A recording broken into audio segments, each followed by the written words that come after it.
તો કેમ છો બધા મિત્રો? મને આશા છે કે બધા મજામાં જશો. અને આજે હું તમારા માટે લાવ્યો છું જમીનમાં પીએચનું મહત્ત્વ, અને જેટલા આપણા પીએચના મહત્ત્વ છે તે બધા આજના વિડીયોમાં આપણે સમજીશું. તો મેં આની પહેલાં હૃદયનો વિડીયો પણ મૂકી દીધેલો છે, તે તમે ખાસ જોઈ લેજો. મારી તમને નમ્ર વિનંતી છે. તો મિત્રો, આજનામાં આપણે જમીનમાં પીએચનું મહત્ત્વ જોઈશું. સૌપ્રથમ, વનસ્પતિના તંદુરસ્ત વિકાસ માટે વિશિષ્ટ પીએચ મર્યાદાની જરૂરિયાત હોય છે.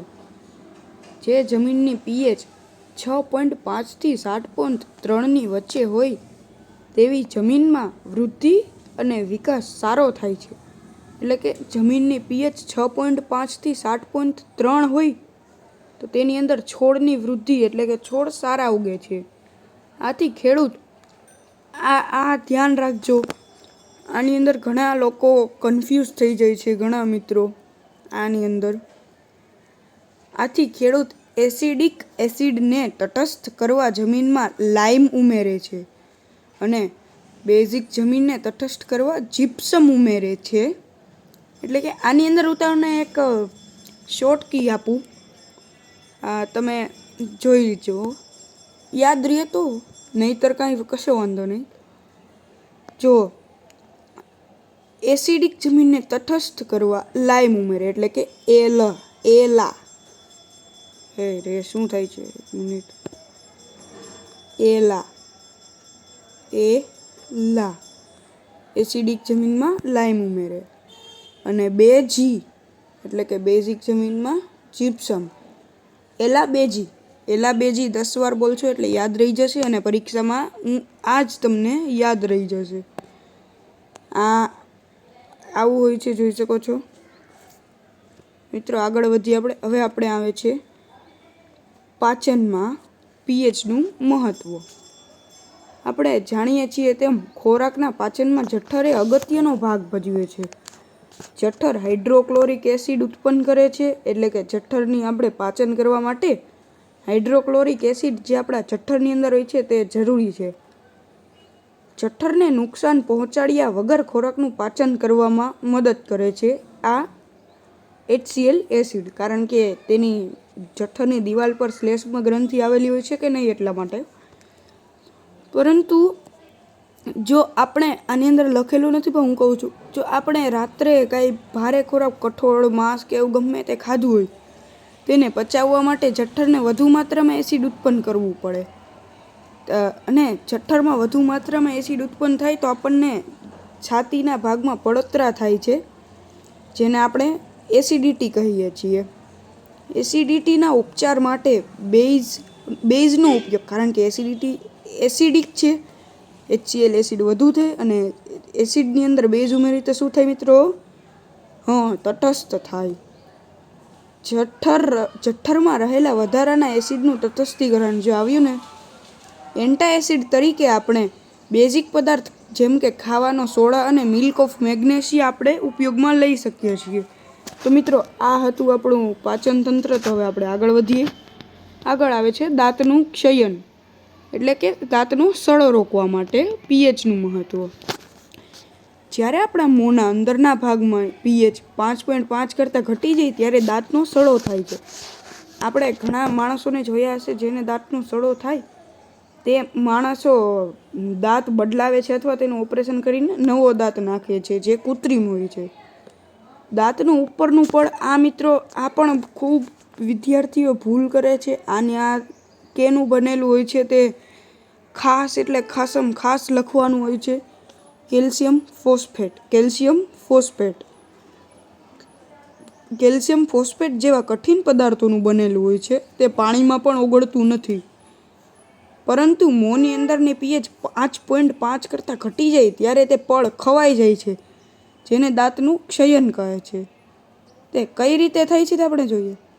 જો મોંમાં હાજર બેક્ટેરિયા જમ્યા પછી મોંમાં બાકી રહી ગયેલા ખોરાકના કણો અને શર્કરાના વિઘટનથી ઉત્પન્ન થાય છે. એટલે કે આપણે જ્યારે રાત્રે ખોરાક ખાઈએ તે ગમે ત્યાં દાંતમાં ફસાઈ ગયો હોય અને શર્કરાના વિઘટન એટલે કે શર્કરાના વિઘટનથી એસિડ ઉત્પન્ન થાય છે. જે દાંતના ક્ષયન માટે જવાબદાર છે. આથી ખોરાક ખાધા પછી દાંત સાફ કરવા જરૂરી જ છે. તો મિત્રો અહીંયા કોલગેટ પણ તમને બતાવી છે, તમે જોઈ શકો છો. દાંત ચોખ્ખા કરવા માટે વપરાતી ટૂથપેસ્ટમાં સામાન્ય રીતે બેઝ પદાર્થો હોય છે, જે વધારાના એસિડને તટસ્થ કરે છે અને દાંતનો સડો અટકાવે છે. તેથી મિત્રો આપણે બ્રશ રોજ નિયમિત કરવું જોઈએ, જમીને પણ. કારણ કે અને આ મેં કીધું યાદ રાખજો, કેલ્શિયમ ફોસ્ફેટનું દાંતનું ઉપરનું પણ કેલ્શિયમ ફોસ્ફેટ CA3PO4 કાઉન્ટ્સમાં 2. ઓકે, આગળ જઈએ કે સ્ક્રીનશોટ આગળનો પણ બાકી રહી ગયો, સોરી, એક મિનિટ. આનો સ્ક્રીનશોટ લઈ લ્યો જલ્દી જલ્દી જલ્દી જલ્દી મિત્રો, આનો પણ સ્ક્રીનશોટ લઈ લ્યો જલ્દી જલ્દી જલ્દી લ્યો સ્ક્રીનશોટ આનો પણ. ઓકે, તો આપણે આગળ વધીએ મધમાખીના ડંખના ઉપચાર માટે. તો મિત્રો આ મધમાખી છે. મધમાખી જ્યારે ડંખ મારે છે ત્યારે તેનો ડંખ એસિડ મુક્ત કરે છે, જેને લીધે દર્દ જાય છે. તમને જેને ખબર હશે, જેને એક્સપિરિયન્સ હશે, જેને મધમાખીએ ડંખ માર્યો હશે એને તો ખબર નહીં, પણ તમે પૂછી લેજો કોઈને મધમાખી ડંખ મારે ત્યારે કેવું દુઃખ થાય. મધમાખીના ડંખના અસરમાં રાહત મેળવવા માટે બેકિંગ સોડા એટલે કે ખાવાનો સોડા જેવા બેઝ પદાર્થના જલીય દ્રાવણને ડંખની આસપાસમાં લગાવવામાં આવે તો તેનું એસિડિક ઝેરનું તટસ્થીકરણ કરે. એટલે કે મધમાખીના ડંખમાં પણ એસિડ હોય છે, જે તમને મારે ત્યારે તે ભાગમાં એસિડ વધી જાય, અને જ્યારે આપણે ઘરમાંથી બેકિંગ સોડા એટલે કે ખાવાનો સોડા બેઝ પદાર્થને ત્યાં લગાડીએ ત્યારે તમને થોડું સારું લાગે છે. આ ઉપરાંત આ યાદ રાખજો મિત્રો, કોવચ નામની એક તૃણીય વનસ્પતિના પાંદડાના ડંખ મારતા રોમ મિથેનોઇક એસિડ મુક્ત કરે છે. એટલે કે આપણે કોઈ પણ વાર જંગલમાં જઈએ ત્યારે આવી વનસ્પતિ હોય તેનાથી ધ્યાન રાખવું. તેને કવચ કહે છે. તેના પાંદડાને આપણે સ્પર્શ કરીએ તો પણ તે આપણને ડંખ મારે છે. હા મિત્રો, તેના પણ ઉપચાર માટે આપણે આ બેઝ લગાડી શકીએ છીએ. આની અંદર છે કયામાં કયા એસિડ હોય છે. આ બધા એસિડિક પદાર્થ છે, જોઈ શકો મિત્રો. સંતરું, ટમેટું, આંબલી, દહીં, લીંબુ, કીડીનો ડંખ, વિનેગર. ઓકે, તો મિત્રો આપનો આ સેક્શન અહીં જ આપણે પૂર્ણ કરીએ છીએ. જો આ વિડીયો ગમ્યો હોય તો લાઈક કરો, ન ગમ્યો હોય તો પણ સબસ્ક્રાઈબ કરો. તો આપણે મળીએ નવા વિડીયોમાં. ત્યાં સુધી બાય.